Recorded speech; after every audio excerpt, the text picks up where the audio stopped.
बुद्ध के पास उनका एक शिष्य आया और बौखलाए स्वर में बोला, जमींदार राम सिंह ने मेरा अपमान किया है। आप सभी चलें, उसे सबक सिखाना होगा। बुद्ध बोले, प्रियवर, सच्चे बौद्ध का अपमान करने की शक्ति किसी में नहीं होती। तुम इस बात को भुला दो।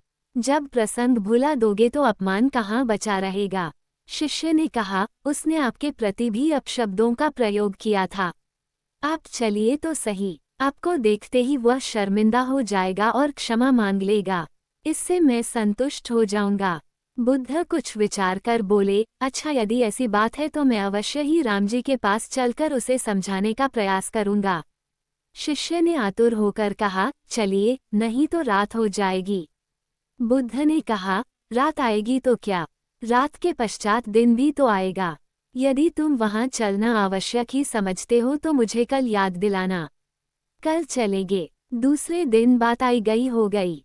शिष्य अपने काम में लग गया और बुद्ध अपनी साधना में लीन हो गए। दोपहर होने पर बुद्ध ने शिष्य से पूछा, आज राम जी के पास चलना है? शिष्य ने कहा, नहीं, मैंने जब घटना पर फिर से विचार किया तो मुझे इस बात का आभास हुआ कि भूल मेरी ही थी। अब राम जी के पास चलने की कोई जरूरत नहीं है। बुद्ध ने मुस्कुराकर कहा, अगर हम तुरंत प्रतिक्रिया देने से बचे तो हमारे भीतर की कटुता समाप्त हो जाती है। शिष्य बुद्ध का आशय समझ उनके प्रति नतमस्तक हो गया।